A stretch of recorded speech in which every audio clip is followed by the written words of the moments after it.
À la fête de promotion de mon frère Graham, debout dans le salon bondé de nos parents, entouré de proches et de collègues, il a levé sa coupe de champagne et a annoncé bruyamment « Voici mon frère James.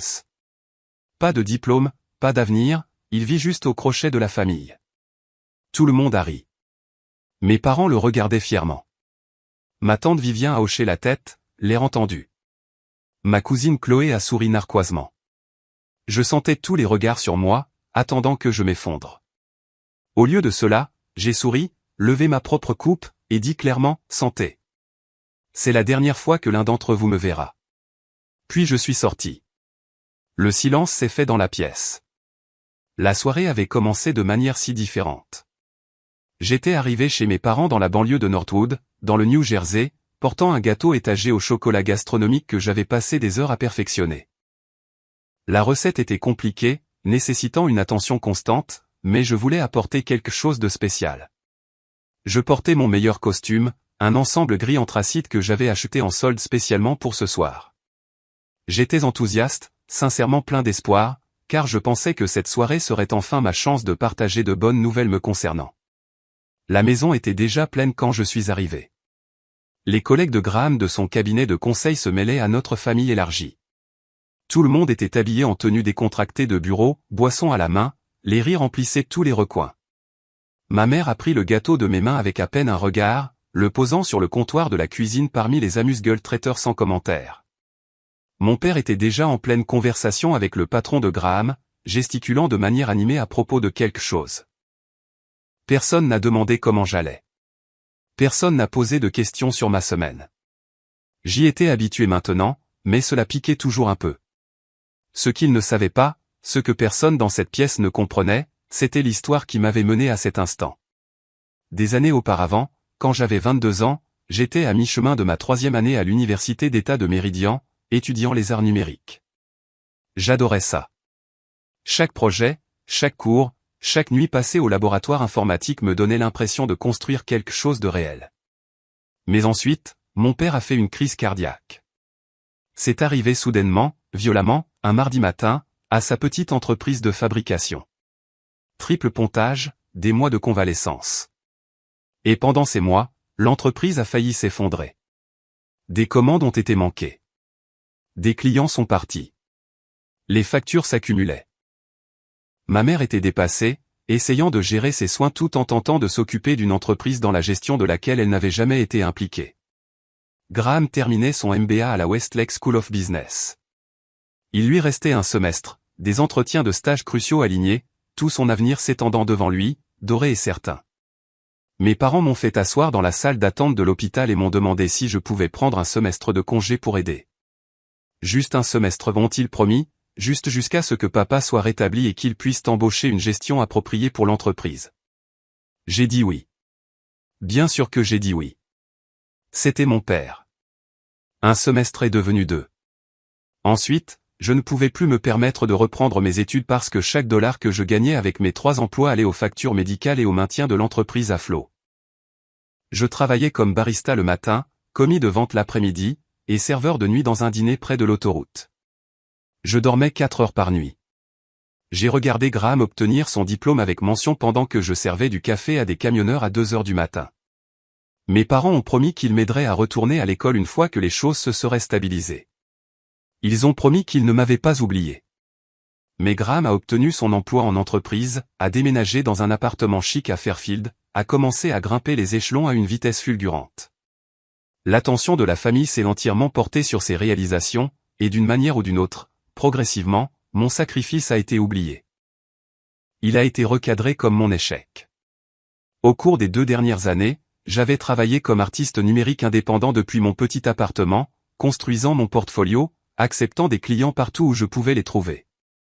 Je travaillais constamment, j'apprenais de nouveaux logiciels par moi-même, je me poussais à m'améliorer, mais ma famille rejetait cela.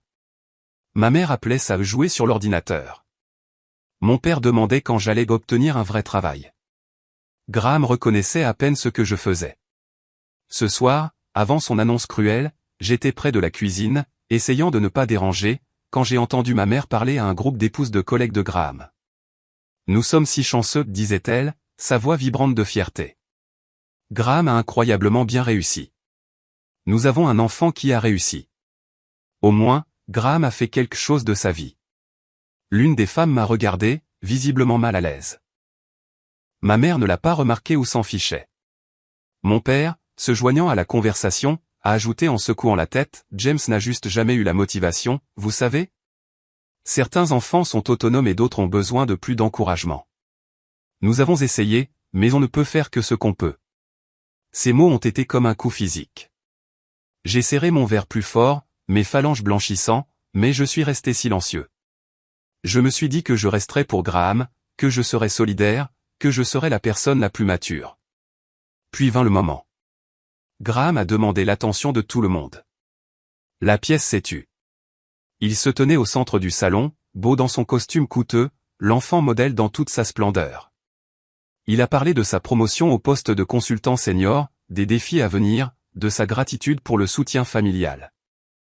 Puis ses yeux se sont posés sur moi.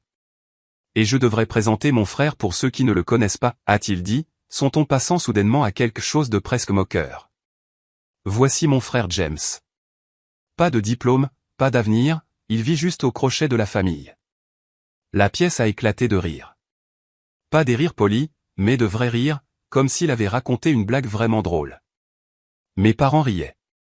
Ma tante Vivien riait. Mes cousins riaient. Le patron de Graham riait. Je sentais tous les regards sur moi, observant ma réaction, attendant que je me ratatine, que je pleure ou que je m'excuse d'exister. Mes mains tremblaient, ma gorge se serrait, mais quelque chose en moi s'est durci au lieu de se briser. J'ai souri. J'ai levé mon verre et j'ai parlé clairement, calmement, pour que tout le monde puisse entendre. Santé. C'est la dernière fois que l'un d'entre vous me verra. Puis je me suis retourné et j'ai marché vers la porte. Le rire est mort instantanément. Le silence qui l'a remplacé était lourd et choqué. J'ai entendu ma mère s'étouffer. J'ai entendu quelqu'un chuchoter, « Oh mon Dieu !» Je n'ai pas regardé en arrière. J'ai traversé la porte d'entrée, la cour jusqu'à ma berline bien entretenue, vieille de 8 ans. Mes mains tremblaient si fort que j'arrivais à peine à mettre la clé dans le contact. Au moment où je suis sorti de l'allée, mon téléphone a vibré violemment. SMS de maman, comment oses-tu nous embarrasser comme ça? Reviens ici tout de suite. SMS de maman, ce comportement est totalement inacceptable. SMS de Graham, c'était juste une blague. Arrête d'être si sensible. Tu gâches ma soirée. SMS de papa, ta mère est très contrariée. Tu nous dois des excuses à tous. J'ai conduit 20 minutes jusqu'à mon appartement, ma vision brouillée par les larmes, mon téléphone vibrant continuellement sur le siège passager. Quand je me suis finalement garé, je suis resté assis dans la voiture et j'ai pleuré plus fort que je ne l'avais fait depuis des années. Pas seulement à cause de ce que Graham avait dit, mais à cause de ce que cela révélait. Il me considérait sincèrement comme sans valeur. Après tout ce que j'avais sacrifié pour cette famille, il me voyait comme un fardeau et un échec. Je suis entré, j'ai monté les escaliers jusqu'à mon studio au 2e étage et je me suis effondré sur mon lit. J'ai bloqué tous leurs numéros, absolument tous. Puis j'ai pleuré jusqu'à ce que je n'ai plus de larmes, pleurant la famille que je pensais avoir, pleurant les personnes que j'aurais souhaité qu'ils soient. Vers minuit, épuisé émotionnellement, j'ai remarqué que mon téléphone sonnait avec un numéro inconnu. J'ai failli ne pas répondre. J'en avais fini avec ma famille, fini avec leurs exigences. Mais quelque chose m'a poussé à décrocher. Allô? Bonjour. Est-ce bien James? La voix était masculine, professionnelle, inconnue. Oui, c'est bien moi. Je suis Victor Sterling. Je suis le directeur créatif senior chez Pinnacle Creative Agency à Metropolitan Harbor City. J'essayais de vous joindre depuis 3 jours. Je me suis redressé, confus et soudainement alerte. Je suis désolé. Quoi? J'ai vu votre portfolio en ligne, a-t-il poursuivi, sa voix chaleureuse et enthousiaste. Votre travail est exceptionnel, frais, audacieux, exactement ce que nous recherchons. J'aimerais vous offrir un poste de directeur artistique junior dans notre agence. Le salaire est de 75 000 $ par an, et nous offrons des avantages sociaux complets et une assistance à la réinstallation. Je ne pouvais plus respirer. Je ne pouvais pas assimiler ce que j'entendais. Je vous ai envoyé plusieurs courriels et laissé des messages vocaux, a continué Victor. Le poste a un délai d'acceptation de 48 heures car nous avons besoin de quelqu'un pour commencer immédiatement. Je sais que c'est soudain, mais j'espère vraiment que vous y penserez. Mon ordinateur portable était à l'autre bout de la pièce. J'ai trébuché jusqu'à lui, j'ai ouvert mon courriel avec des mains tremblantes. Ils étaient là. 3 courriels de Pinnacle Creative Agency, une lettre d'offre formelle, un ensemble d'avantages sociaux, tout était officiel et réel. Je l'ai-je bégayé, ma voix se brisant. J'ai besoin d'y réfléchir. Bien sûr, a dit Victor gentiment, mais j'ai besoin d'une réponse d'ici vendredi à 17 heures. J'espère vraiment que vous direz oui, James. Je pense que vous seriez parfait ici. Nous nous sommes dit au revoir. J'ai raccroché. Puis j'ai écouté les messages vocaux que j'avais ignorés pendant des jours parce que j'avais été trop occupé à préparer la fête de Graham. Il y en avait 3 de Victor, chacun plus impatient que le précédent. C'était réel. C'était en train d'arriver. Une grande agence de publicité de Metropolitan Harbor City me voulait. Ils avaient trouvé mon portfolio grâce à l'appel ouvert que j'avais soumis il y a des mois, une soumission que j'avais passé 3 semaines à perfectionner pendant que ma famille se moquait de moi pour avoir perdu mon temps. J'ai regardé autour de mon petit appartement la vie que j'avais construite ici malgré tout. Et j'ai réalisé quelque chose de profond. Rien ne me retenait dans le New Jersey. Plus d'amis proches parce que j'avais été trop occupé à travailler pour maintenir des relations, aucune famille qui m'appréciait, rien d'autre que la peur de l'inconnu, et j'en avais fini d'avoir peur. Je n'ai pas dormi cette nuit-là. Je suis resté assis devant mon ordinateur portable, lisant et relisant la lettre d'offre de Pinnacle Creative Agency, essayant de me convaincre que c'était réel. 75 000 $ par an. Dans le New Jersey, enchaînant mes emplois indépendants et tirant le diable par la queue, j'avais gagné peut-être 35 000 $ l'année dernière. C'était plus du double. C'était une vie. À l'aube, j'avais pris ma décision. J'ai ouvert mon courriel et j'ai tapé une réponse à Victor Sterling. Cher Victor, je suis honoré et ravi d'accepter votre offre. Merci de croire en mon travail. Je suis prêt à commencer dès que possible. Cordialement, James. J'ai cliqué sur envoyer avant de pouvoir douter. En moins d'1 heure, alors que je préparais du café avec des mains tremblantes, Victor a répondu. Il était clairement enchanté. Il a envoyé les documents d'intégration, une date de début dans 2 semaines, et les coordonnées d'un spécialiste en réinstallation qui pourrait m'aider à trouver un appartement à Metropolitan Harbor City. Les 2 semaines suivantes se sont déroulées dans un flou de logistique et de détermination. J'ai donné mon préavis pour mon appartement, mon propriétaire étant étonnamment compréhensif. J'ai emballé tout ce que je possédais dans des boîtes, ce qui n'était pas grand-chose, vêtements, livres, mon équipement informatique, les produits de base de la cuisine. Toute ma vie tenait dans ma petite voiture avec de la place en plus. Pas une seule fois ma famille n'a appelé. Ils attendaient clairement que je m'excuse, que je revienne en rampant, admettant que j'avais exagéré. Je ne les ai pas contactés non plus. Chaque jour qui passait en silence me rendait plus certain que je faisais le bon choix. Le jour du déménagement est arrivé un samedi matin gris. J'ai chargé la dernière boîte dans ma voiture, j'ai jeté un dernier regard à l'appartement où j'avais passé 2 ans à me reconstruire à partir de rien, et je suis parti. Je ne me sentais pas triste. Je me sentais libre. Metropolitan Harbor City était écrasante de la meilleure des manières. Le spécialiste en réinstallation m'avait aidé à trouver un petit studio dans le quartier de Bayview, abordable avec mon nouveau salaire, à 40 minutes de trajet en métro jusqu'au bureau de l'agence à Midtown. Il était plus petit que mon logement du New Jersey, mais les fenêtres faisaient face à l'est et la lumière du matin inondait l'intérieur. Et cela me semblait en quelque sorte une métaphore de tout. Mon premier jour chez Pinnacle Creative Agency, j'étais terrifié. Le bureau occupait 3 étages d'une tour de verre près du quartier financier.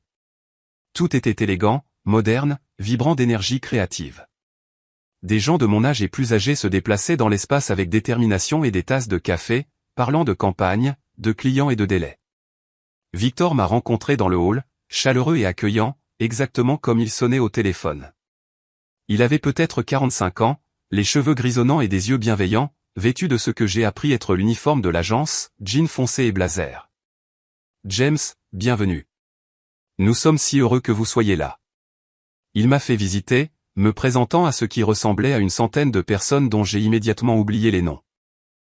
Mes 3 noms sont restés, Léo, drôle et encourageant, un concepteur-rédacteur avec un esprit vif et un rire facile, Alice Kim, directrice créative associée, perspicace et honnête, qui m'a regardé dans les yeux lorsque nous nous sommes serrés la main et a dit « Victor n'embauche pas des gens en qui il ne croit pas.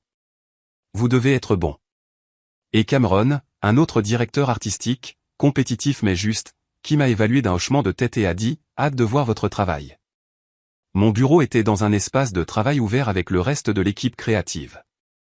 Victor m'a donné ma première mission, une campagne de médias sociaux pour une gamme de soins de la peau biologique. Rien d'énorme, mais un vrai projet avec un vrai client et un vrai délai. J'ai travaillé plus dur que je n'avais jamais travaillé de ma vie. Je restais tard, arrivais tôt, poussais chaque conception à travers de multiples révisions. Léo a commencé à me rejoindre pour le déjeuner, me faisant rire avec des histoires de présentations désastreuses et de réunions clients qui avaient mal tourné. Alice s'arrêtait régulièrement à mon bureau, offrant des commentaires sévères, mais qui rendaient toujours mon travail plus fort. Même Cameron, initialement distant, a commencé à hocher la tête avec approbation à mes concepts. Les 3 premiers mois se sont envolés dans un flou d'apprentissage et de croissance. J'étais épuisé mais exalté. Chaque jour, je me prouvais que j'avais ma place ici, que j'étais doué pour ça, que Victor avait eu raison de m'embaucher. Je ne pensais pas beaucoup à ma famille. Quand je le faisais, c'était avec une douleur sourde que je repoussais. J'avais fait mon choix. Ils avaient fait le leur. J'allais de l'avant. Puis, 4 mois après le début de mon nouvel emploi, j'ai reçu un message LinkedIn de quelqu'un nommé Sacha. Le message était bref, « Bonjour James, je travaille avec votre frère Graham. J'ai quelque chose d'important que vous devez savoir. Peut-on se rencontrer pour un café ?» J'ai regardé le message pendant un long moment. Une partie de moi voulait l'ignorer, garder Graham et tout ce qui lui était lié dans le passé où il était censé être, mais la curiosité a gagné.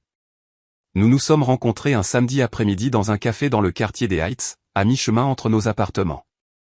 Sacha avait environ 30 ans, habillée de manière décontractée, avec des cheveux noirs courts et une expression sérieuse. Elle est allée droit au but. « Je vais être franche » a-t-elle dit, remuant son latte. « Graham s'est attribué le mérite de votre travail. » Mon estomac s'est noué. « Quoi ? Il y a environ 8 mois, Graham vous a demandé de concevoir du matériel de présentation pour lui, n'est-ce pas ? Comme une faveur ? » Je me suis souvenu. Il m'avait appelé à l'improviste, inhabituellement amical, disant qu'il avait une présentation client importante et avait besoin de quelques graphiques.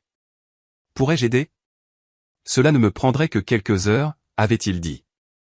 C'était une chance de faire quelque chose de gentil pour mon frère, de peut-être reconstruire notre relation. Alors, je l'avais fait. J'avais conçu tout un jeu de diapositives, professionnel et soigné. Il a dit à notre patron et aux associés qu'il avait conçu ce matériel lui-même, a continué Sacha. Il a reçu un éloge pour son initiative créative. Cela faisait partie de son dossier de promotion, une partie de la raison pour laquelle il a été promu consultant senior.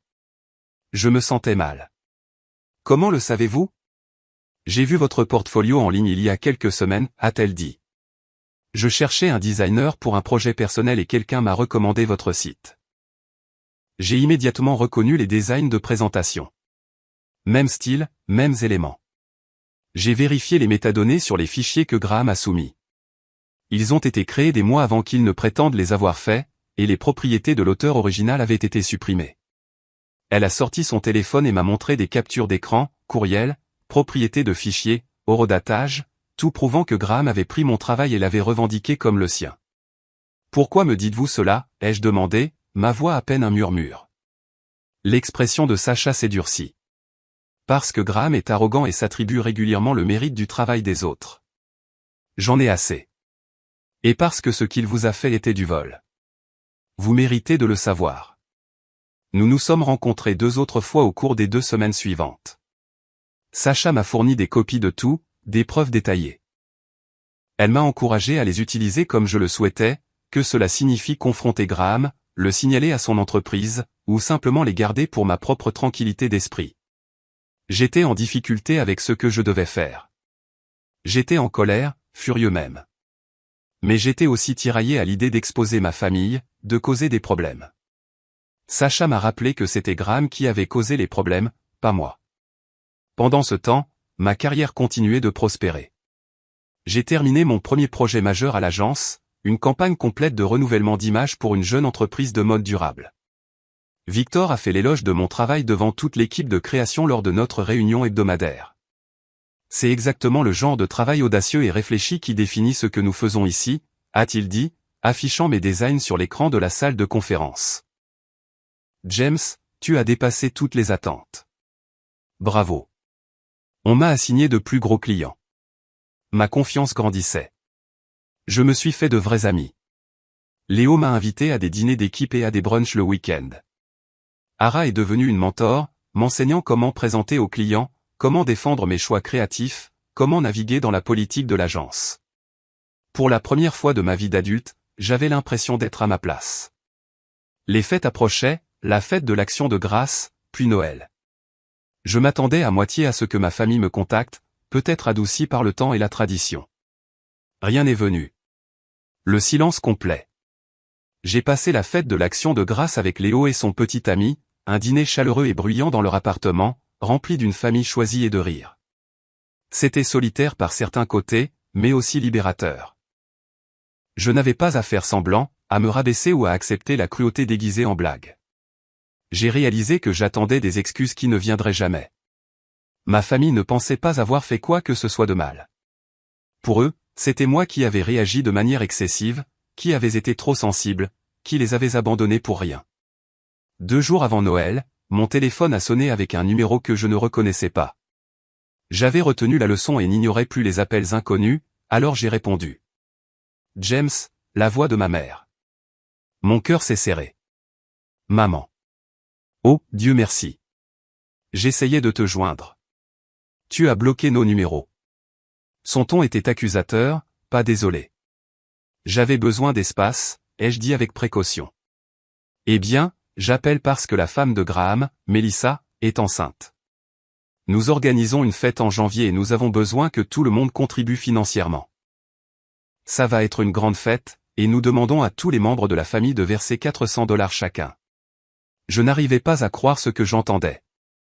Pas de « comment vas-tu » Pas de « tu nous manques ». Aucune reconnaissance de ce qui s'était passé. Juste une demande d'argent. Nous savons que tu es parti en colère, a poursuivi ma mère. Mais la famille, c'est la famille, et nous avons besoin que tout le monde aide. C'est important. Quelque chose en moi est devenu de glace. Je n'enverrai pas d'argent. Pardon ? J'ai dit, non. Je ne contribuerai pas à une fête pour une famille qui m'a traité comme vous l'avez tous fait. James, ne sois pas ridicule. C'était il y a des mois. Graham se souvient à peine de ce qu'il a dit. Tu gardes rancune pour une blague stupide. Ce n'était pas une blague, maman. Et j'ai fini de faire semblant que ça l'était. J'ai raccroché. Mes mains tremblaient, mais je me sentais puissant. J'avais tenu bon. Ce soir-là, alors que je digérais encore la conversation, j'ai reçu un courriel inattendu. Il provenait d'une entreprise appelée Axiom Technology, une grande entreprise technologique basée à Providence. Il demandait des propositions à plusieurs agences pour une refonte complète de leur marque. Le projet valait des millions. Victor a convoqué une réunion d'équipe d'urgence. C'est énorme, a-t-il dit, son excitation à peine contenue. Axiom est l'un des plus grands noms de l'informatique en nuage. Si nous décrochons ça, ça change tout pour notre agence. Il m'a regardé directement. James, je veux que tu diriges cette présentation.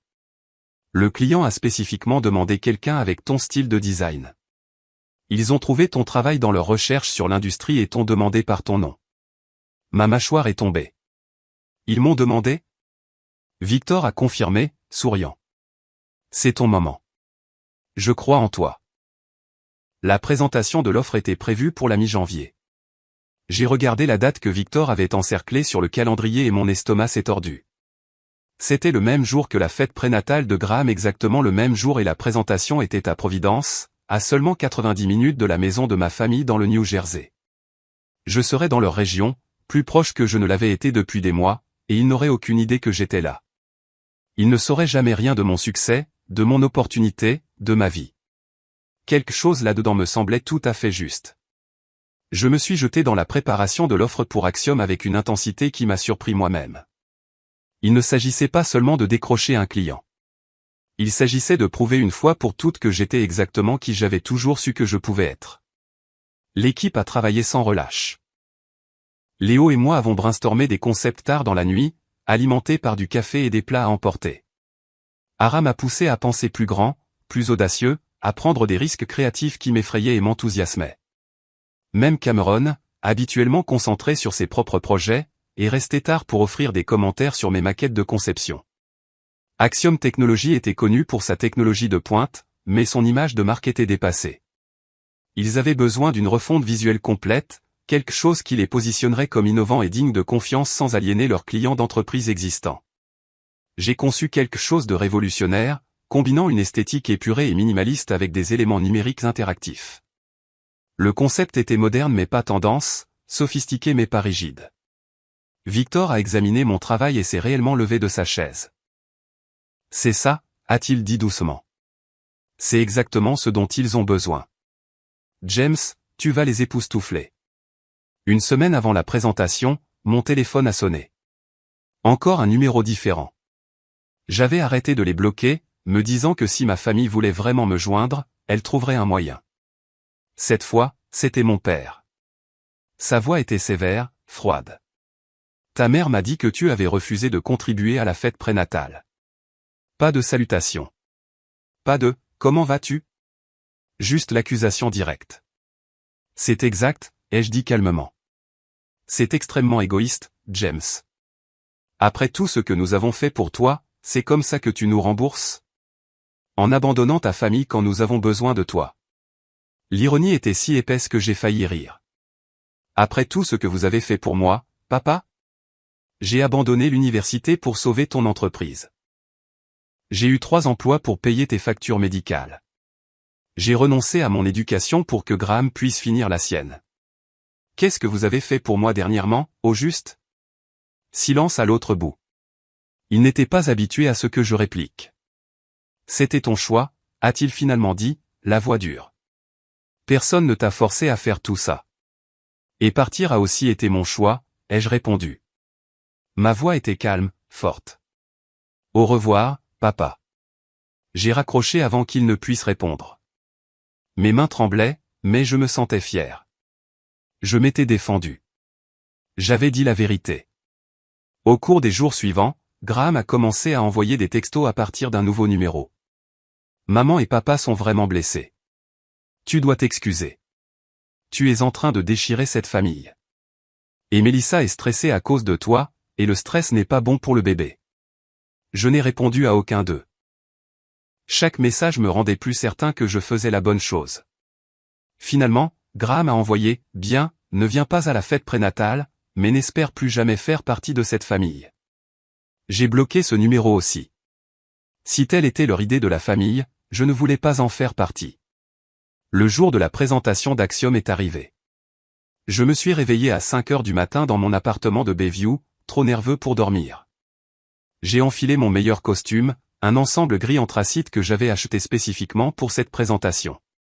Je me suis regardé dans le miroir et j'ai vu quelqu'un que je reconnaissais à peine, confiant, professionnel, réussi.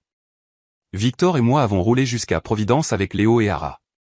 Pendant tout le trajet, ils m'ont remonté le moral, me rappelant à quel point mon travail était bon, à quel point j'étais préparé. Victor n'arrêtait pas de dire « Sois juste toi-même. Montre-leur ce que je sais déjà, que tu es brillant. » Le siège social d'Axiom était un immeuble de verre élégant au centre-ville de Providence, tout en lignes modernes et en vues impressionnantes. Nous avons été conduits dans une salle de conférence au 20e étage. 6 cadres étaient assis en face de nous, y compris leur directrice du marketing et leur PDG. J'ai présenté pendant 90 minutes. Je les ai guidés à travers tout le concept de refonte de marque, j'ai expliqué ma philosophie de design, j'ai montré des maquettes de l'apparence de leur nouvelle marque sur toutes les plateformes. J'ai répondu à leurs questions de manière réfléchie et confiante. J'avais l'impression d'être exactement là où je devais être. Quand j'ai terminé, la directrice du marketing s'est penchée en arrière sur sa chaise et a souri. C'était exceptionnel. Un travail vraiment innovant. Le PDG a hoché la tête. Nous vous contacterons d'ici la fin de la semaine, mais je vous le dis tout de suite, c'est exactement la direction que nous espérions que quelqu'un nous ferait prendre. Nous nous sommes serrés la main. Victor rayonnait. Léo m'a serré l'épaule. Ara a murmuré, tu as tout déchiré. Nous avons quitté l'immeuble gonflé d'adrénaline et d'espoir. Je me sentais invincible. Puis, dans le hall, j'ai littéralement bousculé quelqu'un. Oh, je suis tellement désolé, ai-je dit automatiquement en reculant. La personne a levé les yeux. Nos regards se sont croisés. C'était ma cousine Chloé. Son visage est devenu complètement blanc. James. Elle était vêtue d'un tailleur d'entrevue, serrant une chemise de portfolio, clairement là pour un entretien d'embauche. Elle a regardé entre moi et mes collègues, observant nos tenues professionnelles, nos postures assurées. « Qu'est-ce que tu fais ici ?» bégaya Chloé. Avant que je ne puisse répondre, l'une des dirigeantes d'Axiom qui avait assisté à notre présentation est passée. Elle m'a reconnu et s'est arrêtée. « Excellent travail aujourd'hui, James », a-t-elle dit chaleureusement. « Nous aurons une décision pour vous d'ici vendredi, mais je tiens à ce que vous sachiez que votre agence est notre premier choix. » Cette présentation était exactement ce dont nous avions besoin. Elle a souri et s'est éloignée. La mâchoire de Chloé est tombée. Elle m'a regardé, puis la silhouette de la dirigeante qui s'éloignait, puis à nouveau moi. J'ai ressenti une vague de satisfaction que je ne pouvais pas tout à fait réprimer. « Bonne chance pour ton entretien, Chloé », ai-je dit agréablement. Puis je suis sorti, la laissant stupéfaite dans le hall. Le trajet de retour vers Metropolitan Harbor City a été euphorique. Mon équipe n'arrêtait pas de célébrer, parlant déjà de la façon dont nous allions exécuter la campagne quand, et non si, nous remportions le contrat. Victor me regardait sans cesse avec cette expression fière, presque paternelle. « Tu sais que ça change tout pour toi, n'est-ce pas ?» a-t-il dit. « Gagnant ou perdant, tu viens de prouver que tu peux gérer des clients majeurs. Tu es prêt pour le niveau supérieur. » Vendredi est arrivé. Victor a reçu l'appel à 14h de l'après-midi. Tout le bureau semblait retenir son souffle pendant qu'il prenait la réunion dans son bureau au mur de verre. Nous pouvions le voir hocher la tête, sourire, puis serrer le poing en l'air. Il est sorti et a annoncé « Nous l'avons eu. Axiom nous a choisis. » Le bureau a explosé. Les gens ont applaudi, se sont étreints, se sont tapés dans la main. Léo m'a soulevé et m'a fait tournoyer. Ara m'a pris à part et a dit « C'est toi qui as fait ça. C'est entièrement toi. » Ce soir-là, Victor m'a appelé dans son bureau. « Assieds-toi, James. » Mon cœur s'est emballé. Y avait-il un problème ? « Je te promeux directeur artistique », a-t-il dit simplement. Avec effet immédiat. Ton salaire est maintenant de 95 000 $. Tu es la plus jeune personne à détenir ce titre dans l'histoire de cette agence. Tu l'as mérité. Je ne pouvais pas parler. Je suis resté assis là, submergé tandis qu'il expliquait les nouvelles responsabilités et opportunités. À 28 ans, j'étais passé de pigiste dans mon appartement à directeur artistique dans une grande agence en moins d'un an. Cette nuit-là, j'ai appelé Sacha pour la remercier de la preuve concernant Graham. Je la garde, lui ai-je dit, mais je n'ai pas décidé quoi en faire. Tu n'as pas besoin de vengeance, a dit sagement Sacha. Tu es déjà en train de gagner. Tu construis quelque chose de réel. C'est mieux que n'importe quelle confrontation. Elle avait raison. J'avais l'impression d'avoir dépassé le besoin de prouver quoi que ce soit à ma famille. Ma vie était pleine et réussie sans eux. 2 semaines plus tard, je travaillais tard au bureau pour affiner les concepts pour le lancement d'Axiom. Mon téléphone a sonné. Numéro inconnu. J'ai répondu machinalement, concentré sur mon écran. James. La voix d'une femme, froide et vive. Oui, c'est moi. Mélissa. La femme de Graham. J'ai arrêté ce que je faisais. D'accord. Je ne sais pas ce que tu penses être en train de faire, a-t-elle dit, son ton dégoulinant de mépris. Mais Chloé a dit à toute la famille qu'elle t'avait vu à Providence faire semblant d'être un grand professionnel, affirmant que tu avais dirigé une présentation importante. Graham a vérifié. Il n'y a aucune trace de toi travaillant dans une entreprise légitime. Nous savons que tu mens sur le fait d'avoir un emploi chic pour te faire bien paraître. C'est pathétique, James. Tu as clairement besoin d'aide professionnelle. Inventer des histoires pour attirer l'attention est un signe de problème grave. J'ai réalisé ce qui s'était passé. Graham avait probablement cherché mon nom à la mauvaise agence ou fait une recherche internet bâclée. Il n'avait rien trouvé et avait supposé que je mentais plutôt que de considérer qu'il avait cherché au mauvais endroit. Je pouvais la corriger tout de suite. Je pouvais lui dire le nom de mon agence, tout prouver. Mais soudain, j'ai vu une autre opportunité. Je les ai laissés croire que je mentais. Pensez ce que vous voulez, Mélissa, ai-je dit calmement. Je m'en fiche vraiment. J'ai raccroché.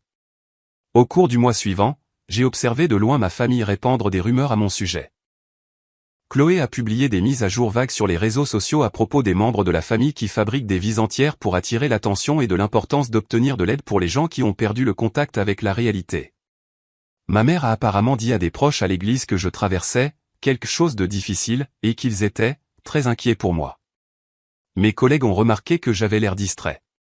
Léo m'a demandé si j'allais bien. J'ai expliqué brièvement la situation, ne voulant pas leur imposer tout mon drame familial. Ils étaient scandalisés en mon nom. Quand vas-tu leur dire la vérité, a demandé Léo. Ara, plus mesuré, a demandé, que attends-tu? J'y ai réfléchi, le bon moment, quand ça fera le plus mal. 3 mois ont passé. L'hiver a fait place au printemps. Mon travail sur la campagne Axiom dépassait toutes les attentes. La refonte de marque a été lancée publiquement en avril, acclamée par l'ensemble de l'industrie. Des panneaux d'affichage ont été installés dans les grandes villes. Des campagnes en ligne sont devenues virales. Des publications technologiques ont écrit des articles élogieux sur la nouvelle direction audacieuse d'Axiom. Et mon nom était surtout, James A., designer principal, directeur artistique chez Pinnacle Creative Agency. La campagne a remporté un prix du National Creative Council, NCC. En mai, j'étais sur scène lors de la cérémonie dans une salle de bal d'hôtel à Metropolitan Harbor City, acceptant le trophée aux côtés de Victor et de l'équipe. Les publications professionnelles ont publié des photos. Les blogs de marketing ont écrit des reportages. Un magazine, une publication majeure de l'industrie, m'a contacté pour m'interviewer pour son numéro « Étoile montante de la publicité ». L'article a été mis en ligne un mercredi matin. Il comprenait mon nom complet, ma photo, toute mon histoire sur mes débuts en tant que pigiste et mon ascension, ainsi que des citations de Victor sur mon talent et mon éthique de travail. Ce matin-là, j'étais dans la cuisine du bureau en train de faire du café lorsque mon téléphone a sonné. Le numéro de ma mère, un nouveau que je n'avais pas encore bloqué. J'ai répondu. Bonjour, James. Sa voix était étrange, tendue. J'ai besoin que tu m'expliques quelque chose. Quoi? Quelqu'un à l'entreprise de ton père vient de lui montrer un article sur toi, à propos d'un prix de publicité et d'un emploi à Metropolitan Harbor City. Je n'ai rien dit. Est-ce réel, a-t-elle exigé. Est-ce que tu travailles vraiment dans cette agence? Est-ce que toute cette histoire est vraie? Oui, maman. Tout est vrai.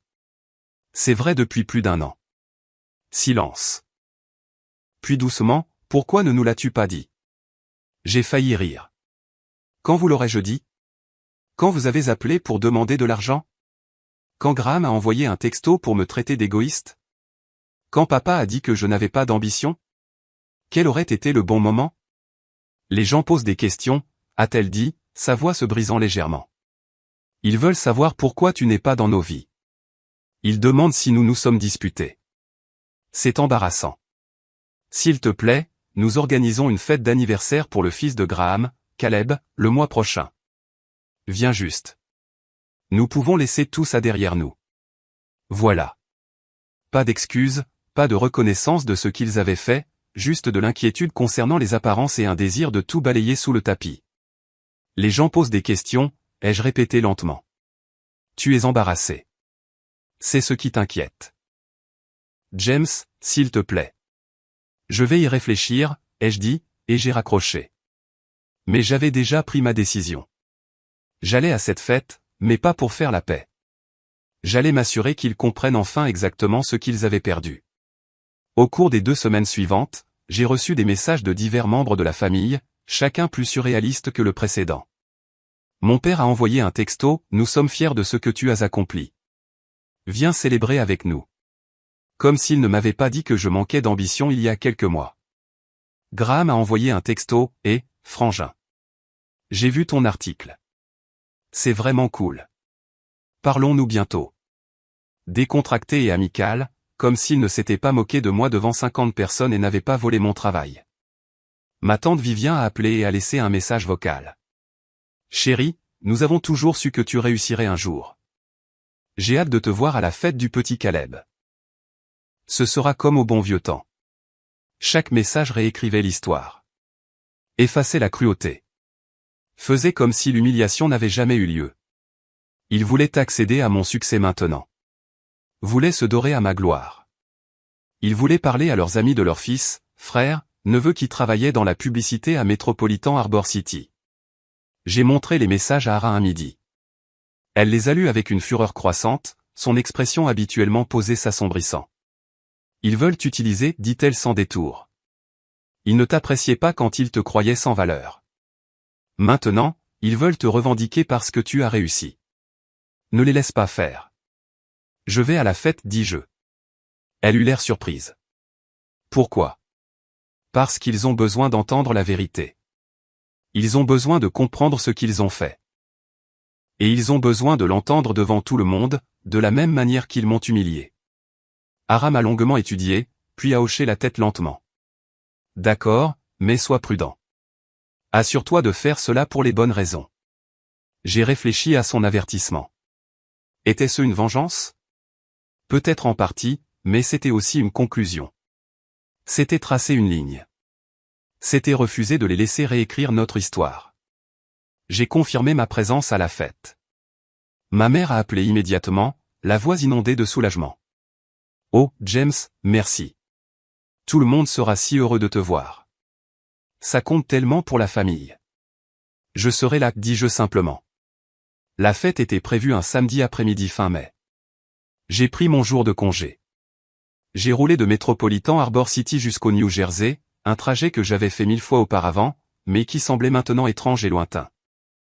Je portais un élégant costume bleu marine, des accessoires discrets, et je me tenais avec l'assurance que j'avais acquise au cours de l'année passée. Je suis arrivé exactement à l'heure. La maison de mes parents avait la même apparence, familière, et étrangère à la fois. Des voitures bordaient la rue. J'entendais de la musique et des voix venant de l'arrière-cour.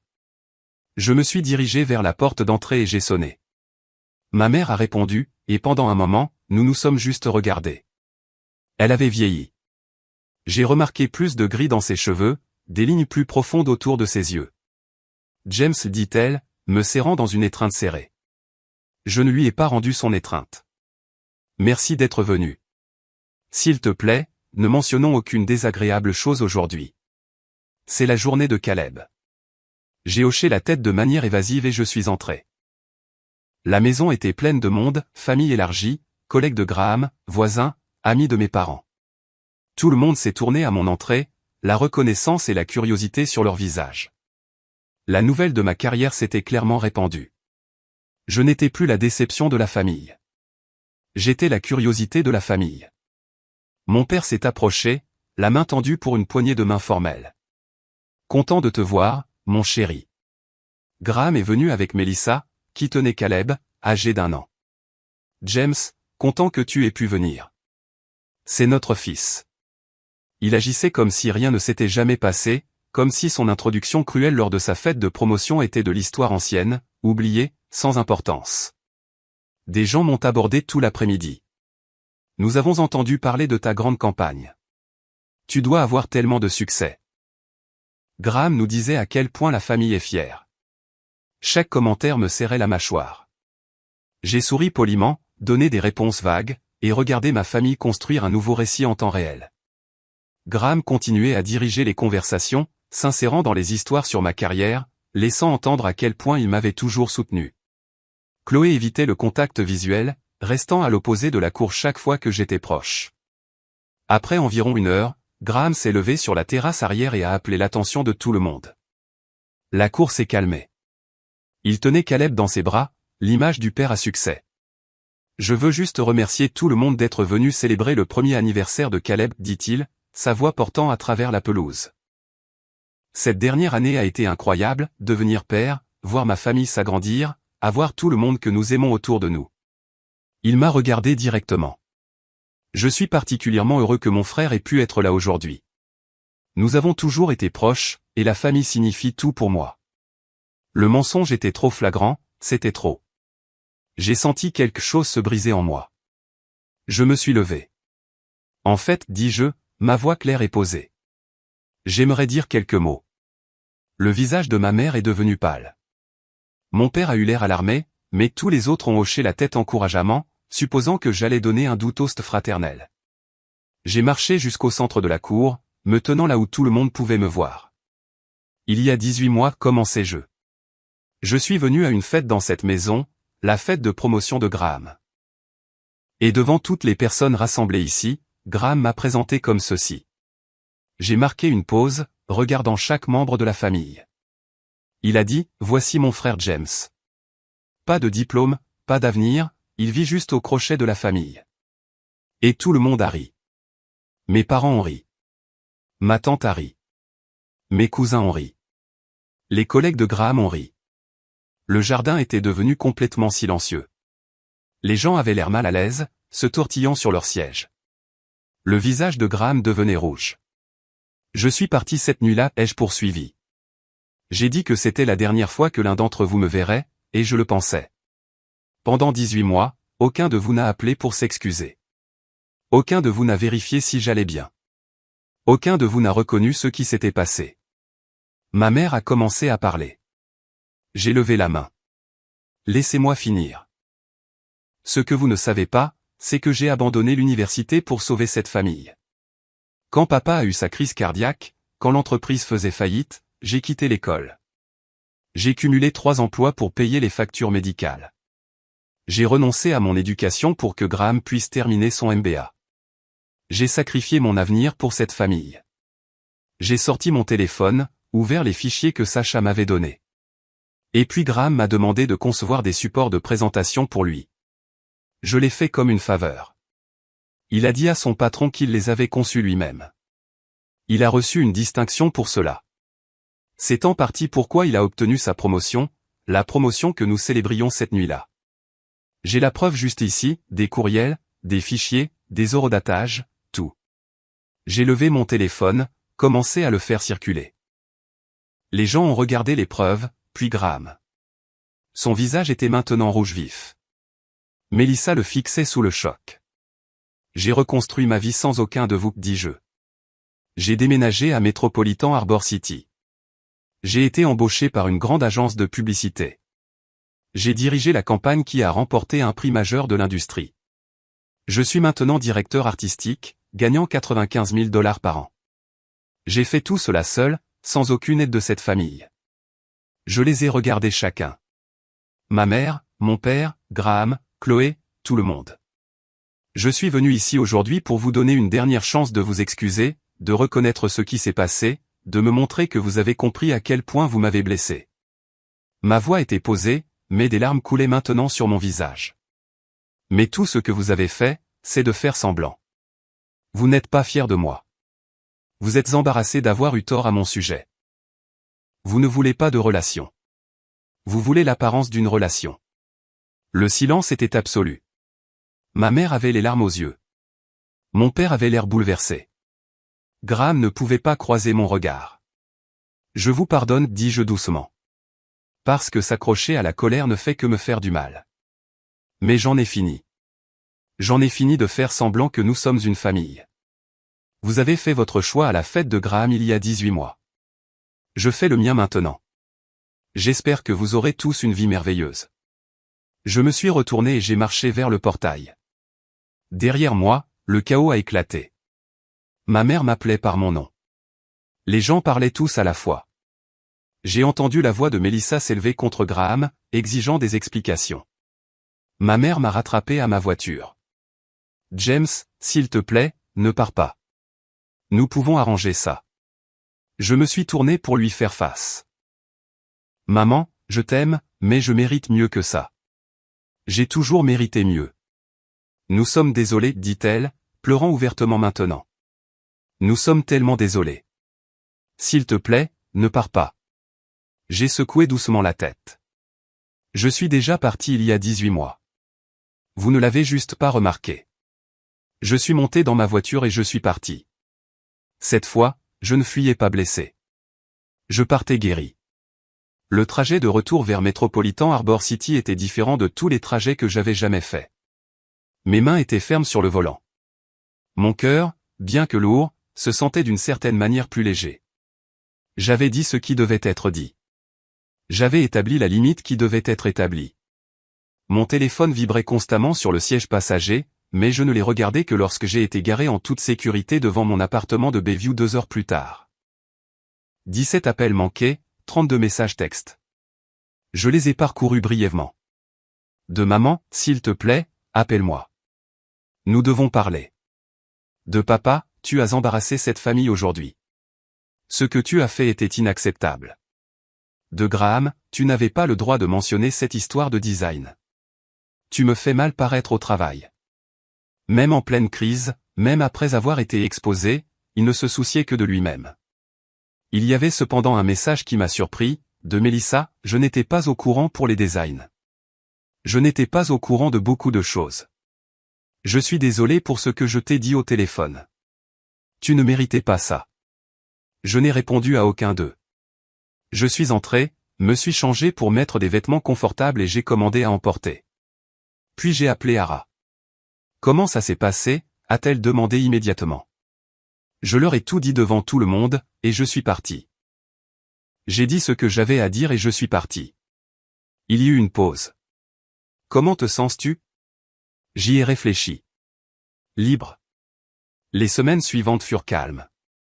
Ma famille a cessé d'appeler après les premiers jours. Je me suis demandé s'ils avaient finalement accepté ma décision ou s'ils se regroupaient simplement. Quoi qu'il en soit, le silence était un soulagement. Le travail est devenu ma priorité et mon sanctuaire. La campagne Axiom se déroulait au-delà des projections, et nous commencions à recevoir des demandes d'autres grandes entreprises technologiques qui avaient vu notre travail. Victor continuait à me confier de plus grands projets, me faisant confiance avec plus de responsabilités. En juin, j'ai rencontré Olivia lors d'une exposition de photographie dans la ville. Elle était photographe indépendante et présentait une série sur les paysages urbains. Nous avons commencé à parler de composition et d'espace négatif, et 3 heures plus tard, nous avons réalisé que la galerie fermait. Elle m'a demandé mon numéro. Je le lui ai donné. Notre premier rendez-vous fut un café qui se transforma en dîner, puis en promenade dans la ville jusqu'à minuit, parlant de tout et de rien. Elle était gentille, attentionnée, sincèrement intéressée par mon travail. Quand je lui ai parlé avec prudence de ma situation familiale, elle n'a pas essayé de la réparer ou de la minimiser. Elle a juste écouté. Il a fallu du courage, dit-elle simplement, de te défendre comme ça. C'était exactement ce que j'avais besoin d'entendre. L'été est passé dans un flou de bonnes choses. Ma relation avec Olivia s'est approfondie. Mes amitiés au travail sont devenues plus fortes.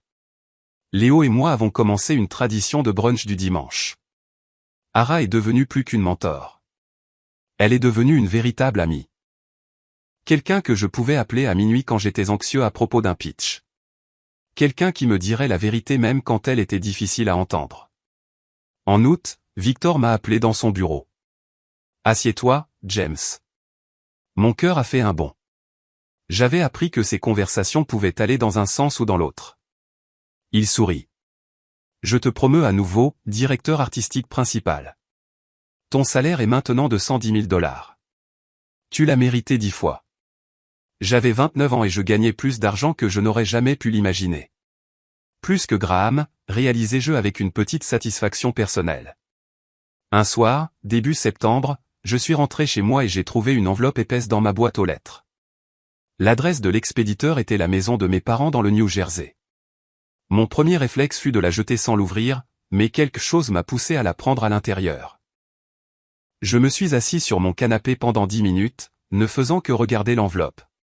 Finalement, je l'ai ouverte. À l'intérieur se trouvait une lettre de 8 pages, manuscrite sur le papier à lettres de ma mère.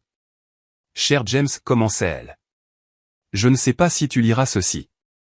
Je ne sais pas si j'ai le droit de te le demander, mais j'ai besoin d'essayer d'expliquer. Et plus important encore, j'ai besoin de m'excuser. J'ai continué à lire. Elle écrivait qu'elle n'avait cessé de penser depuis la fête de Caleb, à mon discours, à mes accusations, à tout ce que j'avais dit.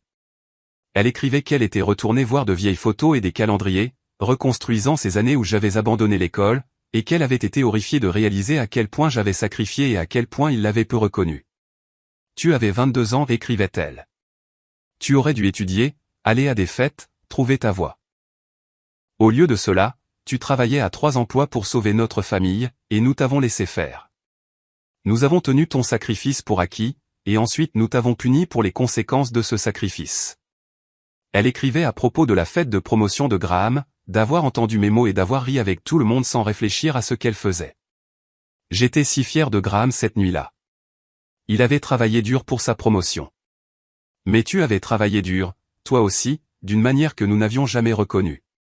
Et au lieu de vous célébrer tous les deux, j'ai participé à t'humilier. J'ai ri de mon propre fils.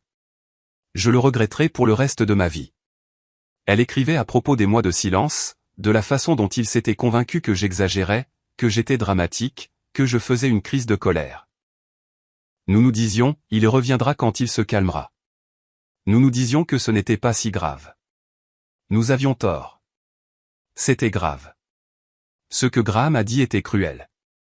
Ce que nous avons fait en riant était plus cruel. Et ce que nous avons fait depuis, en essayant de faire comme si cela n'était jamais arrivé, était le pire de tout. Elle écrivait avoir lu l'article sur mon prix, réalisant que j'avais construit toute une carrière réussie dont il ne savait rien. J'étais fier quand je l'ai lu, mais ensuite j'ai eu honte car j'ai réalisé que je n'avais aucun droit d'être fier. Je ne t'avais pas soutenu. Je n'avais pas cru en toi. Je n'avais pas mérité le privilège de célébrer ton succès. Elle s'excusait d'avoir appelé pour demander de l'argent, d'avoir essayé de me faire venir à la baby shower comme si tout allait bien, d'avoir répandu des rumeurs selon lesquelles j'étais mentalement instable. Nous ne pouvions pas accepter que tu aies réellement réussi sans nous. C'était plus facile de croire que tu mentais que d'affronter le fait que nous nous étions complètement trompés à ton sujet. La lettre continuait sur 8 pages. Une véritable excuse, prenant ses responsabilités. Aucune excuse, aucune déviation, juste la vérité. Je ne m'attends pas à ce que tu nous pardonnes, concluait-elle. Je ne m'attends pas à ce que tu aies à nouveau une relation avec nous. Tu as construit une bonne vie, et tu mérites de la protéger des gens qui te blessent, même si ces gens sont ta famille, mais j'avais besoin que tu saches que je vois maintenant ce que nous avons fait. Je comprends maintenant ce que nous avons perdu. Et je suis profondément, sincèrement désolé. Je suis fier de toi, James. Pas à cause de ton travail ou de ton succès, mais parce que tu as eu le courage de t'éloigner des gens qui ne te traitaient pas avec le respect que tu méritais. Il faut de la force pour cela. Je ne suis pas sûr de l'avoir. J'espère que tu es heureux. J'espère que tu es entouré de personnes qui t'apprécient comme tu le mérites. Et j'espère qu'un jour tu pourras penser à nous sans douleur, avec amour et regret. Maman. Je me suis assis sur mon canapé et j'ai pleuré, et ce n'était pas exactement des larmes de tristesse. Quelque chose de plus compliqué. Le deuil de ce qui aurait pu être. Le soulagement qu'elle ait enfin compris. La gratitude qu'elle ait écrit la lettre. Et toujours, sous tout cela, la colère que cela ait pris si longtemps.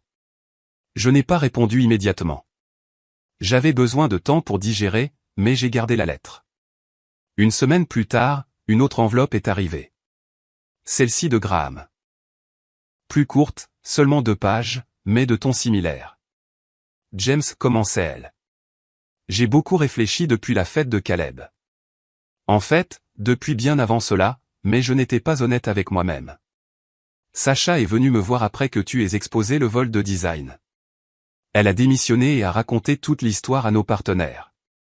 Il y a eu une enquête. J'ai été formellement réprimandé. J'ai failli être renvoyé. Je suis en probation maintenant, et je l'ai mérité. J'ai volé ton travail. Je me suis attribué le mérite de ton talent. Et pire encore, je me suis moqué de toi publiquement pour ne pas avoir le succès que je t'avais littéralement volé. J'étais jaloux. J'ai toujours été jaloux de toi, en fait. Tu es naturellement créatif d'une manière que je n'ai jamais été. Tu rends les choses belles. Je ne fais que des feuilles de calcul. Quand tu as abandonné pour aider papa, une partie de moi était soulagée parce que cela signifiait que je serais toujours celui qui réussirait par défaut. C'est une chose terrible à admettre, mais c'est vrai. J'ai construit ma carrière en partie sur ton sacrifice et en partie sur ton travail volé. Et ensuite, j'ai eu l'audace de t'appeler un pique-assiette. J'ai honte. Je suis désolé. Je sais que ce n'est pas suffisant, et je sais que tu ne me dois pas le pardon, mais j'avais besoin que tu saches que je comprends ce que j'ai fait maintenant. J'essaie d'être meilleur pour Caleb. Si rien d'autre, je veux qu'il grandisse en voyant son père prendre ses responsabilités, traiter les gens avec respect, valoriser les personnes qui comptent. J'ai échoué sur tout cela avec toi. Je suis désolé, Graham. J'ai lu sa lettre 2 fois. Elle semblait sincère, mais je n'étais toujours pas prêt à répondre. J'ai montré les 2 lettres à Olivia un soir pendant le dîner dans mon appartement. Elle les a lues attentivement, puis m'a regardé. « Qu'est-ce que tu veux faire ?» « Je ne sais pas, ai-je admis. Une partie de moi veut croire qu'ils ont changé. Une partie de moi pense qu'il est trop tard. Peut-être que c'est les 2, dit doucement Olivia. Peut-être qu'ils ont changé. Et peut-être qu'il est trop tard pour que les choses redeviennent comme avant. Mais cela ne signifie pas qu'il n'y a pas de chemin à suivre du tout, juste un chemin différent. J'ai réfléchi à ces paroles pendant des jours. Finalement, j'ai répondu à ma mère. Pas une longue lettre, juste une page. Maman, merci pour ta lettre. Merci d'avoir enfin été honnête à propos de ce qui s'est passé. J'apprécie cela plus que tu ne le sais. Je ne suis pas encore prêt pour une relation. Je pourrais ne pas être prêt avant longtemps, peut-être des années, mais j'apprécie tes excuses et je suis ouvert à la possibilité de reconstruire quelque chose de nouveau éventuellement. Cela ne peut pas être ce que c'était avant. Cela doit être différent. Construit sur l'honnêteté et le respect.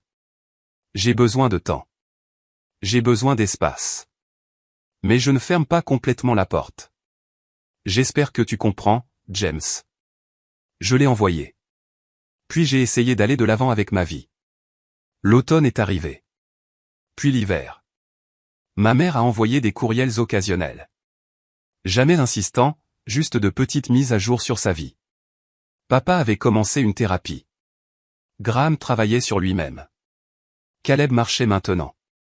Elle me manquait mais respectait mes limites. Je n'ai pas répondu à la plupart d'entre eux, mais j'ai lu chacun. La lettre de Graham est restée sans réponse. Je n'étais pas encore prêt pour cela. Le travail continuait de prospérer. En novembre, j'étais assis dans mon bureau, examinant des concepts pour une nouvelle campagne, lorsque Victor a frappé à ma porte. « Tu as une minute ?» « Toujours. » Il s'est assis, l'air presque nerveux. « Les associés veulent te voir. » « Salle de conférence, tout de suite. » Mon estomac s'est noué. « Quelque chose ne va pas ?»« Vas-y, dit-il, mais il souriait. » J'ai marché vers la salle de conférence sur des jambes tremblantes. Les 3 associés propriétaires de l'agence étaient assis à la table. Ils se sont levés à mon entrée. James, dit chaleureusement l'associé principal, une femme nommée Madame Ross. S'il te plaît, assieds-toi. Je me suis assis. Nous avons suivi ton travail de très près, a-t-elle poursuivi. Tes campagnes ont fait entrer 5 clients majeurs au cours de la dernière année. Tu as encadré brillamment les concepteurs juniors.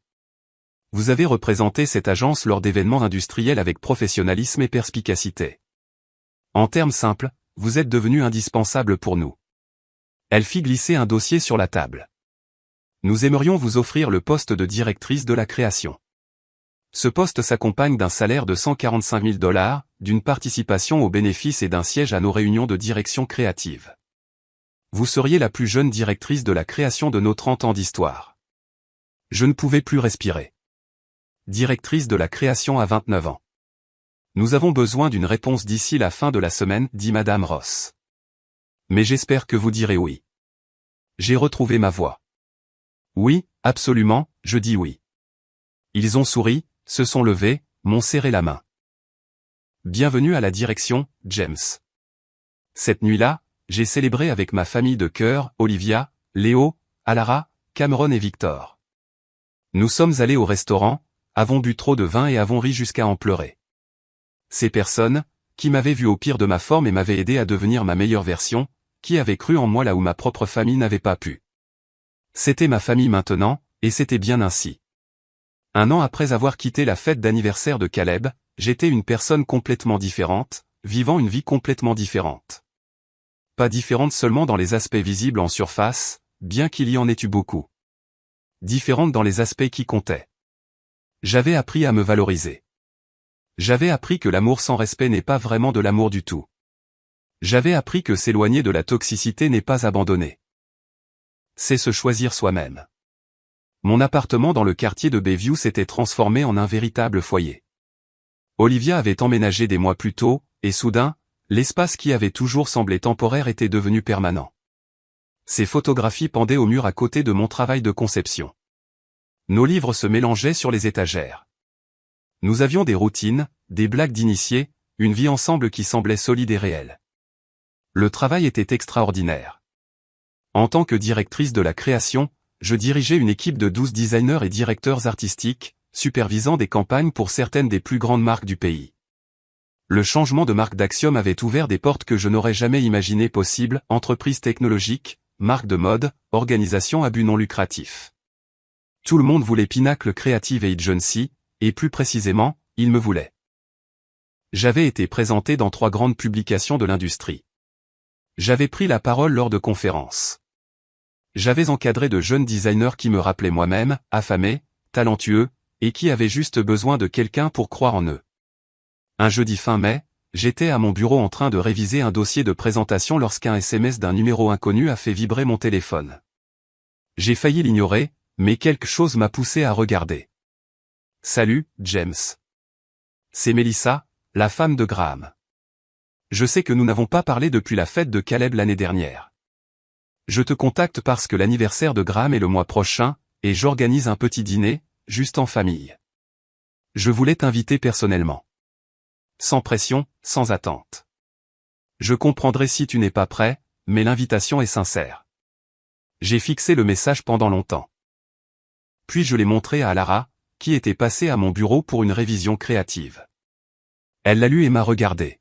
« Qu'est-ce que ton instinct te dit ? » « Je ne sais pas, ai-je admis. Une partie de moi veut y aller. Une partie de moi pense que c'est trop tôt. Qu'est-ce que cela t'apporterait d'y aller, a-t-elle demandé. J'y ai réfléchi. Peut-être une conclusion. Peut-être voir si quelque chose a réellement changé. Et si rien n'a changé, alors je repars. Mais au moins, je le saurai avec certitude. J'ai répondu à Melissa par SMS. Merci pour l'invitation. Je vais y réfléchir et je te ferai savoir. Au cours de la semaine suivante, je n'ai pensé qu'à ça. J'ai parlé à Olivia, qui soutenait ma décision, quelle qu'elle soit. J'ai parlé à Léo, qui était sceptique mais compréhensif. J'ai même appelé ma thérapeute, une femme nommée Dr Lynn que j'avais commencé à consulter des mois plus tôt. « De quoi as-tu peur ?» a demandé Dr Lynn lors de notre séance. « Qu'il n'ait pas vraiment changé. Que ce soit la même dynamique, juste avec de meilleures paroles. Que je sois blessé à nouveau. Et qu'espères-tu ? Honnêtement, j'espère qu'ils ont vraiment fait le travail, qu'ils ont réfléchi et grandi, et que peut-être nous pourrons construire quelque chose de nouveau, même si ce n'est pas ce que nous avions avant. Ce sont des espoirs raisonnables. Peux-tu te protéger si ces espoirs ne sont pas satisfaits ? Oui, ai-je dit, et je le pensais. Je peux partir. Je sais comment partir maintenant. J'ai envoyé un SMS à Melissa. Je viendrai au dîner. Merci de m'avoir invité. Le dîner était prévu pour un samedi soir à la mi-juin chez Graham et Melissa à Fairfield. Je suis parti de la ville avec Olivia, à qui j'avais demandé de m'accompagner pour me soutenir. Elle m'a tenu la main pendant tout le trajet. Si tu veux partir à n'importe quel moment, m'a-t-elle dit, nous partons. Sans poser de questions. La maison de Graham et Melissa était magnifique, une coloniale restaurée dans un beau quartier. Des jouets d'enfants parsemaient la cour avant. Des carillons avant pendaient du porche. Melissa a ouvert la porte. Elle avait l'air nerveuse. James, merci d'être venu. Et vous devez être Olivia. Elle nous a fait entrer. La maison était chaleureuse, habitée, remplie de photos de Caleb à diverses étapes de sa courte vie. J'ai ressenti un pincement en réalisant que j'avais manqué tous ces moments. Mes parents étaient déjà là, assis dans le salon. Ils se sont levés quand je suis entré. Les yeux de ma mère se sont immédiatement remplis de larmes. James, dit-elle, la voix brisée. Maman, papa. Je les ai serrés dans mes bras brièvement, avec raideur. Graham est sorti de la cuisine portant un tablier, l'air incertain. Salut, content que tu sois venu. Nous nous sommes assis pour dîner autour d'une table dans leur salle à manger. C'était maladroit au début. Tout le monde était trop prudent avec ses mots. Personne n'était vraiment sûr de quoi dire. Caleb, maintenant âgé de 2 ans, a fourni une distraction bienvenue, gazouillant, jetant de la nourriture et faisant rire tout le monde. À mi-chemin du repas, mon père s'est raclé la gorge. « James, je veux dire quelque chose. » Tout le monde s'est tu. « Je suis en thérapie depuis 8 mois, dit-il, la voix rauque, travaillant sur beaucoup de choses. Et une chose que j'ai fini par comprendre, c'est à quel point je t'ai manqué de respect après ma crise cardiaque. Je t'ai demandé de sacrifier ton avenir pour sauver le mien, et puis je n'ai jamais reconnu ce sacrifice. Je t'ai laissé abandonner tes études, puis je t'ai jugé pour ne pas avoir de diplôme. C'est impardonnable. Je suis profondément désolé. Ma mère a pris la parole ensuite. Je t'ai écrit une lettre l'année dernière. Je pensais chaque mot, mais j'ai besoin de le dire à voix haute aussi. J'ai manqué à mon rôle de mère. J'ai priorisé les apparences et le confort au détriment de ton bien-être. Quand Graham t'a humilié à sa fête, j'aurais dû te défendre immédiatement. Au lieu de cela, j'ai ri. Je porterai cette honte pour le reste de ma vie. Je suis désolé, chérie. Je suis tellement désolé. Graham a posé sa fourchette. J'ai travaillé avec une thérapeute aussi, et j'ai dû faire face à des vérités difficiles sur moi-même. J'étais jaloux de toi, et toi. Tu es talentueux d'une manière que je ne suis pas, créatif, courageux et sincère. J'ai construit mon succès en partie sur ton travail, puis je me suis moqué de toi pour ne pas avoir de succès. La démission de Sacha a forcé une enquête dans mon cabinet. J'ai failli être renvoyé. Je suis toujours en probation, et je le méritais amplement. Je t'ai volé. Je t'ai trahi. J'ai honte de qui j'étais. J'essaie d'être meilleur, mais je sais que cela n'efface pas les dommages. Je suis désolé. Mélissa a parlé en dernier. Je ne te connaissais pas avant l'année dernière. Je ne savais que ce que Graham me disait, qui était une version biaisée conçue pour le faire bien paraître. Quand tu as exposé la vérité à la fête de Caleb, j'étais furieuse contre Graham. Nous avons failli nous séparer. Nous sommes en thérapie de couple depuis 1 an. Il fait le travail maintenant. Vraiment. Mais je voulais que tu saches que je te vois. Je vois ce qu'ils t'ont fait, et je suis désolé d'avoir participé à la continuation de ce mal en t'appelant et en t'accusant de mentir. Tu ne méritais pas ça. Je suis resté assis, assimilant tout cela. Ces excuses étaient différentes de la lettre. Elles étaient publiques, attestées, plus difficiles à rétracter, et elles semblaient sincères. Mais les mots sont faciles. J'avais besoin de savoir si quelque chose avait fondamentalement changé. J'apprécie tout cela, ai-je dit avec précaution. Vraiment, mais je dois être honnête. Je ne suis pas sûr de pouvoir vous faire confiance pour l'instant. La confiance se gagne, et vous avez détruit la mienne. Ces excuses sont un début, mais ce ne sont que des mots. J'ai besoin de voir un changement constant au fil du temps avant d'envisager d'avoir à nouveau une vraie relation avec l'un de vous. Mon père a hoché la tête lentement. C'est juste. C'est plus que juste. J'ai besoin de limites, ai-je continué. J'ai besoin de savoir que si je dis non à quelque chose, ce sera respecté. J'ai besoin de savoir que ma carrière et mes choix ne seront pas écartés ou moqués. J'ai besoin de savoir qu'on ne me demandera plus jamais de me sacrifier pour cette famille. Compris, a dit ma mère doucement.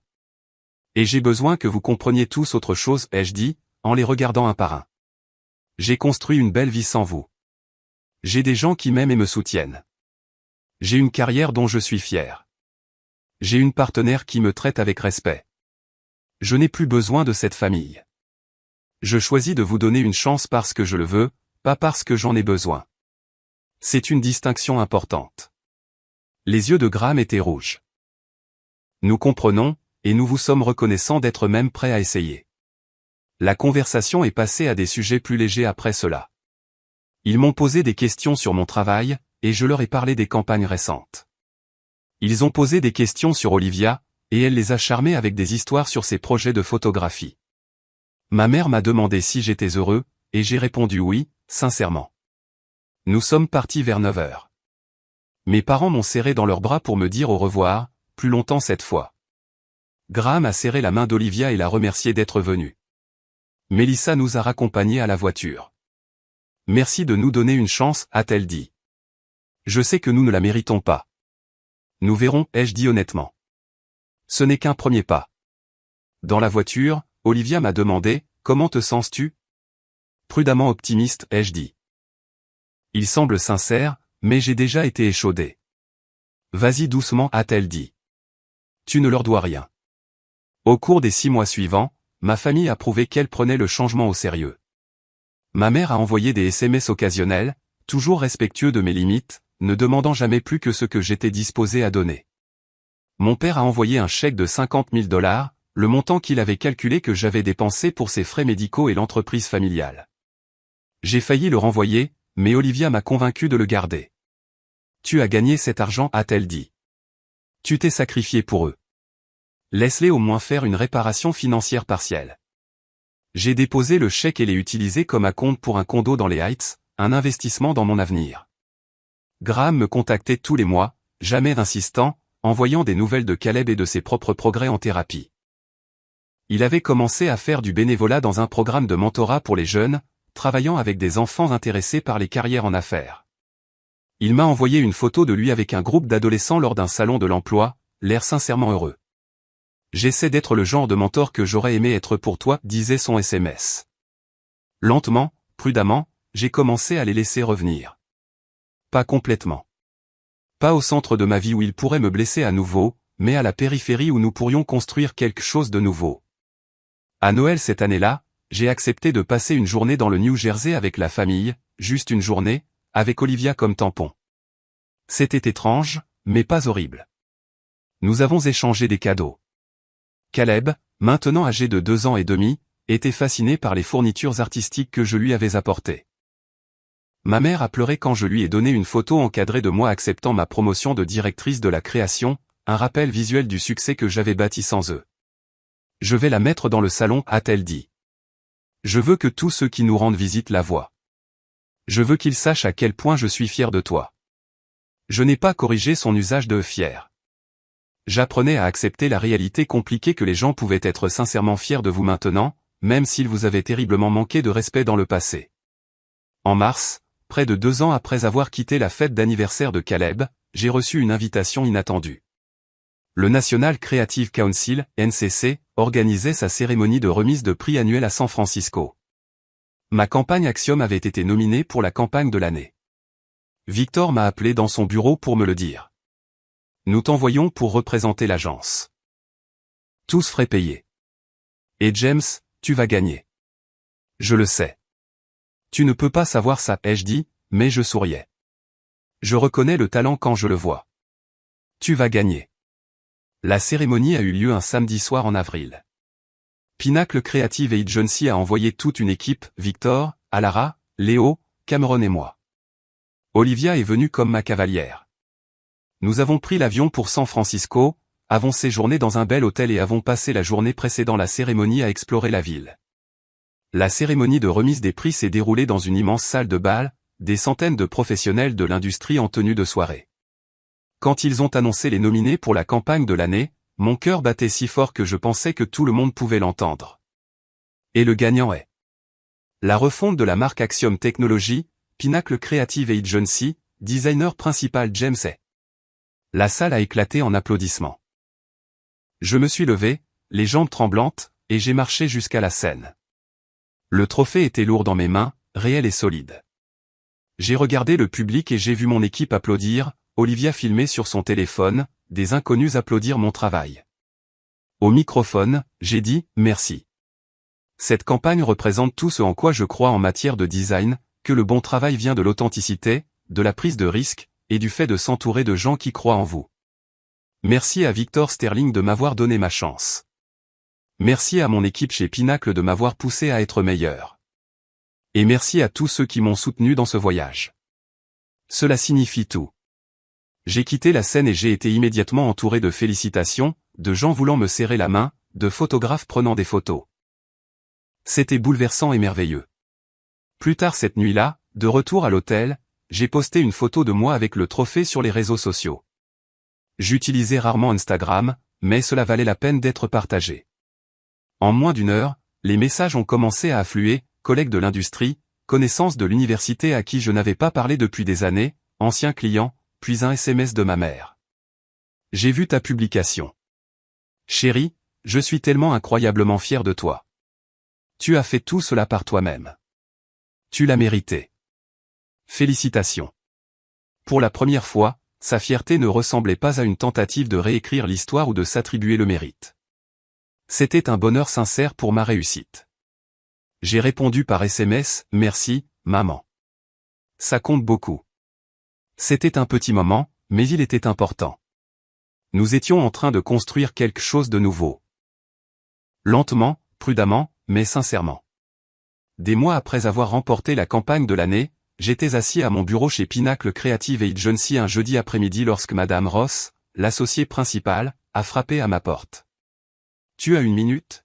« Bien sûr. » Elle s'est assise, son expression sérieuse mais pas méchante. « James, je vais être direct parce que je pense que tu apprécies la franchise. Nous voulons te nommer associé junior. Nous t'offrons une participation au capital de l'agence, un siège à la table de la direction exécutive et un salaire de 190 000 $. Tu l'as mérité 10 fois. Qu'en dis-tu ? Je n'arrivais pas à parler. À 30 ans, on m'offrait une association dans une grande agence de publicité. 6 ans après que ma famille m'ait traité d'inutile. 3 ans après avoir quitté la fête de promotion de Graham avec rien d'autre que ma dignité, je réussissais au-delà de tout ce que j'avais imaginé possible. Oui, ai-je finalement réussi à dire ? Absolument. Oui. Madame Ross a souri. Bien. Bienvenue dans l'association, James. Tu l'as mérité. Ce soir-là, Olivia et moi avons célébré en dînant dans notre restaurant préféré. Nous avions emménagé dans notre nouveau condo dans les Heights des mois plus tôt, un bel appartement de 2 chambres avec des murs en briques apparentes et d'immenses fenêtres donnant sur une rue bordée d'arbres. C'était un foyer d'une manière qu'aucun autre endroit n'avait jamais été. Je suis fier de toi, a dit Olivia, levant son verre de vin. Pas seulement pour l'association, bien que ce soit incroyable. Je suis fier de la façon dont tu as reconstruit ta vie. De la façon dont tu as pardonné sans oublier. De la façon dont tu as laissé ta famille revenir sans les laisser te blesser à nouveau. Je n'aurais pas pu le faire sans toi, ai-je dit honnêtement. Tu aurais pu, a-t-elle corrigé doucement. Mais je suis contente que tu n'aies pas eu à le faire. La relation avec ma famille avait continué d'évoluer. Nous n'étions pas proches, pas comme certaines familles l'étaient, mais nous avions trouvé un rythme qui fonctionnait, dîner mensuel, appels téléphoniques occasionnels, limite que tout le monde respectait. Ma mère avait cessé d'essayer de réécrire l'histoire. Mon père avait cessé d'offrir des conseils non sollicités. Graham avait cessé de s'attribuer le mérite de choses qui n'étaient pas les siennes. Ils avaient fait le travail, lentement, imparfaitement, mais sincèrement. Et j'avais fait mon propre travail aussi, apprendre à faire de la place à la fois pour la douleur qu'ils avaient causée et pour l'effort qu'ils faisaient. Maintenant, un samedi d'octobre, je me suis rendu dans le New Jersey pour la 3e fête d'anniversaire de Caleb. Cette fois, j'y suis allé seul. Olivia voyageait pour le travail, mais je me sentais bien d'y aller seul.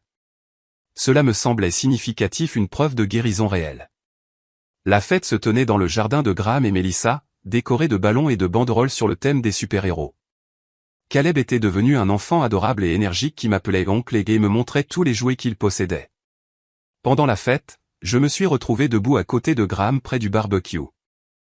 Nous avons regardé Caleb jouer avec ses cousins dans un silence confortable pendant un moment. « Est-ce que je peux te dire quelque chose ?» a dit Graham doucement. « Bien sûr.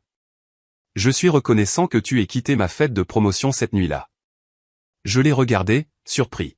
« Je le pense, » a-t-il continué. « Ce que je t'ai dit a été l'une des pires choses que j'ai jamais faites. Et si tu n'étais pas parti, si tu l'avais simplement accepté et étais resté, je n'aurais jamais eu à faire face au genre de personne que j'étais devenu. Ton départ nous a forcés à nous regarder en face. Ça nous a tous forcés à nous regarder en face. Je déteste t'avoir blessé à ce point, mais je suis reconnaissant que ta réaction ait été assez forte pour nous faire changer. Je ne savais pas quoi dire. Tu t'es sauvé toi-même, a dit Graham. Mais d'une manière étrange, tu m'as sauvé moi aussi. Tu m'as montré ce que c'est d'avoir des limites, d'exiger le respect, de se choisir soi-même. C'est une leçon que j'essaie d'enseigner à Caleb maintenant, qu'il n'a jamais à rester dans des situations où il n'est pas valorisé. Je suis content que tu en aies tiré des leçons, ai-je dit finalement. Je le suis vraiment. Moi aussi. Ce soir-là, en rentrant aux Heights, j'ai pensé à tout ce qui s'était passé au cours des 3 dernières années. L'humiliation, la douleur, la décision de partir, la reconstruction, le succès, la réconciliation prudente. Tout cela m'avait mené ici, à une vie que j'aimais sincèrement. J'ai pensé au garçon que j'avais été à 22 ans, abandonnant l'école pour sauver sa famille, croyant que le sacrifice équivalait à l'amour. J'ai pensé à l'homme que j'avais été à 27 ans, pleurant dans sa voiture après avoir été moqué par les gens qui auraient dû le protéger. Et j'ai pensé à qui j'étais maintenant à 30 ans, réussi, aimé, guéri, entier. Le voyage m'avait appris des choses que je n'aurais pas pu apprendre autrement. J'avais appris que la vraie famille n'est pas une question de sang ou d'obligation. C'est une question de respect, de soutien, de présence constante et de choix mutuels chaque jour. Ma famille de cœur Olivia, Léo, Alara, Victor et Dr Lynn m'avaient appris à quoi ressemblaient les relations saines. J'avais appris que ma valeur n'était jamais déterminée par l'opinion de ma famille à mon égard. Pendant des années, j'avais cru au récit qu'ils avaient créé, que j'étais moins que rien, que j'avais échoué, que j'étais une déception. Partir avait été le premier pas vers la compréhension que leur perception n'était pas la réalité. Ma valeur existait indépendamment de leur reconnaissance. J'avais appris que le plus difficile dans la guérison n'était pas de confronter les personnes qui m'avaient blessé. C'était de me pardonner d'avoir accepté leur traitement pendant si longtemps. De croire que je méritais leur cruauté, de rester silencieux quand j'aurais dû parler. Le pardon de soi était plus difficile que de leur pardonner. J'avais appris que s'éloigner des situations toxiques n'était pas abandonner sa famille. C'était se choisir soi-même, valoriser son propre bien-être, refuser d'accepter des miettes quand on méritait un festin. Et parfois, ce choix était la chose la plus courageuse et la plus nécessaire que l'on puisse faire. J'avais appris que le succès n'était pas de prouver aux gens qu'ils avaient tort. C'était de construire quelque chose de si authentique et épanouissant que leurs opinions cessaient d'avoir de l'importance. Je n'ai pas gagné en détruisant ma famille ou en les faisant souffrir. J'ai gagné en créant une vie meilleure, construite selon mes propres termes, avec des gens qui m'ont valorisé dès le début. Et j'avais appris que la guérison n'était pas linéaire. Certains jours, j'étais en colère à nouveau. Certains jours, je pleurais les relations familiales qui ne pourraient jamais être entièrement restaurées. Certains jours, j'étais en paix. Tous ces sentiments pouvaient être vrais simultanément. La vie que j'avais maintenant, la carrière, la relation, les amitiés, les liens familiaux se reconstruisant lentement, rien de tout cela n'aurait été possible si je n'avais pas trouvé le courage de quitter cette fête de promotion 3 ans plus tôt. Si je n'avais pas dit, c'est la dernière fois que l'un de vous me verra et que je l'avais pensé. Cette décision, prise dans un moment de douleur et de fureur, m'avait sauvé la vie. Je me suis garé sur ma place, je suis resté assis dans ma voiture un instant et j'ai sorti mon téléphone. J'ai fait défiler jusqu'au contact de ma mère et je lui ai envoyé un SMS avec une photo prise plus tôt dans la journée. C'était une photo de Caleb et moi, tous les deux couverts de glaçage de gâteau d'anniversaire, riant à quelque chose de stupide qu'il avait dit. Juste un moment de pure joie. Aucune explication, aucune légende nécessaire, juste la preuve que je pouvais être heureux en leur présence maintenant, que la guérison était possible, que nous avions trouvé un moyen d'avancer, même si cela ne ressemblait en rien au passé. Elle a répondu immédiatement avec un emoji cœur. C'est magnifique. Merci d'avoir été là aujourd'hui. Je t'aime. Je t'aime aussi, maman. J'ai répondu par SMS, et je le pensais. L'amour était compliqué maintenant, limité par la prudence et l'autoprotection, mais il était réel. Je suis entré, où Olivia était rentrée tôt et préparait le dîner. Elle a levé les yeux quand je suis entré, a souri et a dit, « Comment c'était ?» C'était bien, ai-je dit, et j'ai réalisé que je le pensais aussi. C'était vraiment bien. Cette nuit-là, allongé dans mon lit à côté d'Olivia dans notre maison que nous avions construite ensemble, j'ai ressenti quelque chose que je n'avais pas ressenti depuis des années, la paix. Non pas l'absence de douleur, mais la présence d'un contentement sincère. J'avais construit une vie dont j'étais fier. Je l'avais construite à partir de rien, sans l'aide des personnes qui auraient dû me soutenir dès le début, et cela la rendait d'autant plus précieuse. Si vous lisez ceci, si vous écoutez cette histoire et que vous vous reconnaissez dans mon expérience, je veux que vous sachiez quelque chose, vous méritez mieux. Si votre famille vous traite avec irrespect, rejette votre valeur, se moque de vos difficultés, vous méritez mieux.